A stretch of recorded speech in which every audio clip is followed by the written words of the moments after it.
arise and shine. Wake up, my people of the African diaspora, my cousins on the continent, and all those that were scattered to the four corners of the earth. You are loved with an everlasting love, and you are welcomed right here. Continuing on to part 4, the few were the enemy, the adversary, trying to think like he would think.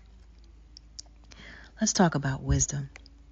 If you were to be wise, where the scripture says, get wisdom, get understanding, do not forsake wisdom, and she will preserve you, like help you endure unto the end.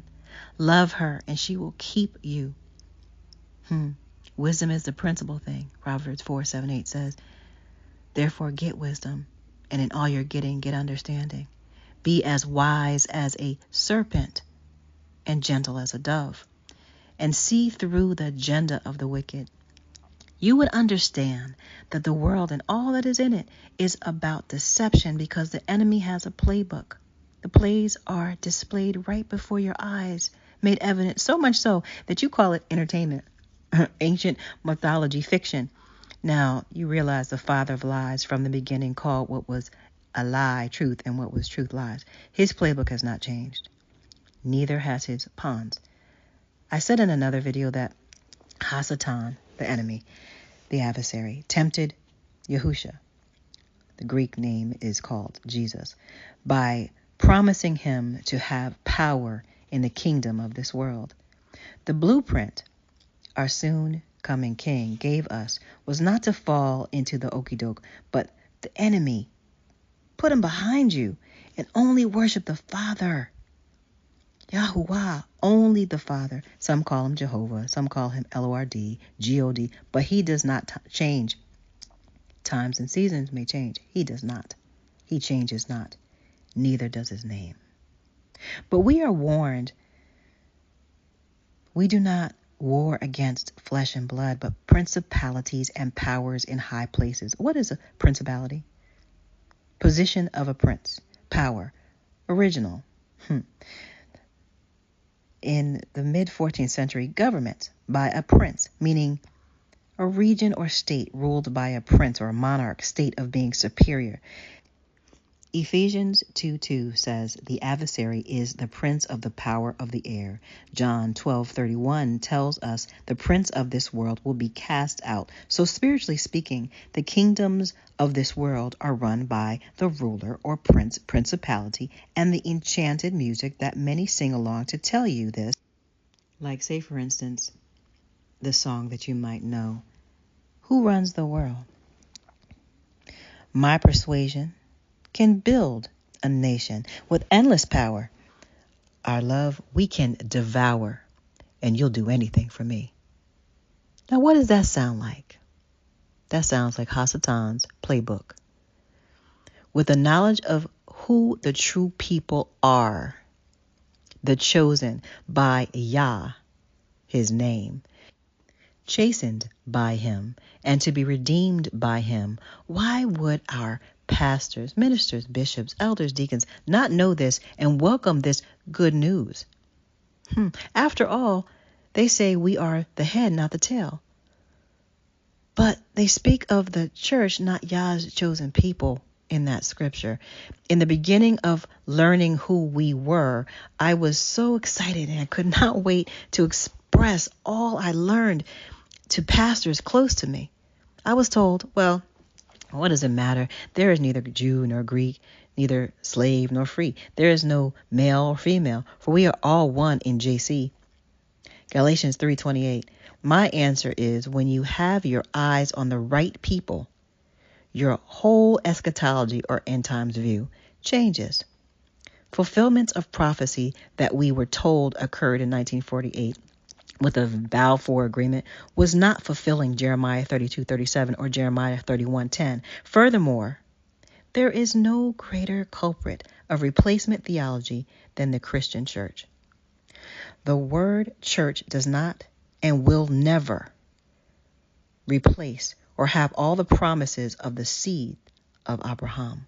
Throughout Scripture, his people erred, went into captivity, cried to the Father, and came out.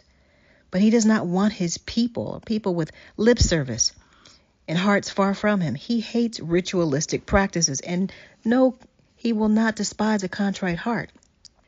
And as for the point that we are neither Jew nor Greek, many of the Yahudim, which we say Jews, went to Macedonia and became the nationality of Greek and saw themselves as Gentile or Greek. They adopted the practices of other nations. This again is the same playbook. With the Yahudim today, we are among other nations, actually a melting pot of nations, and consider ourselves citizens of those nations. Yet, African American, Afro-Brazilian, Afro-Caribbean, Afro-Australian, all minorities among many nations that attach themselves to an identity, not remembering their original culture or heritage that was stolen, stripped from them.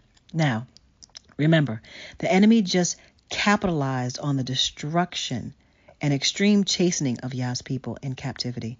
But remember, he said he will bring us back to the land, the promised land. Those who have ears to hear and not be tickled by the enemy's lies will hear.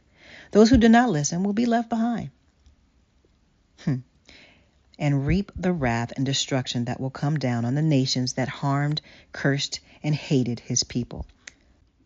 So for the current pastors or ministers, Ezekiel 34 and Jeremiah 23 says, I have not sent them. Then who did?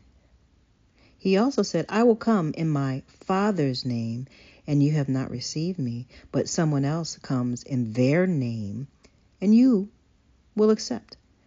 What does that mean? Well, remember, wisdom and understanding. Of what people were the ancient scribes that wrote the Old and New Covenants? Well, of course, they were Hebrew or Abarim. They were a set-apart, peculiar people that spoke amongst their own, their language. If the Father used Abarim, the ancient Hebrew, to utter his very powerful and meaningful name that commands his people not to take for naught or make of nothing void. And remember, there was no J back then. The letter was not created yet. The YHUH or Yahuwah or Yah, as found in Psalm 68, verse 4, would be found in the Son's name, Yahusha, which means Yah is salvation. So what other name was Yahusha speaking of in John 5:43?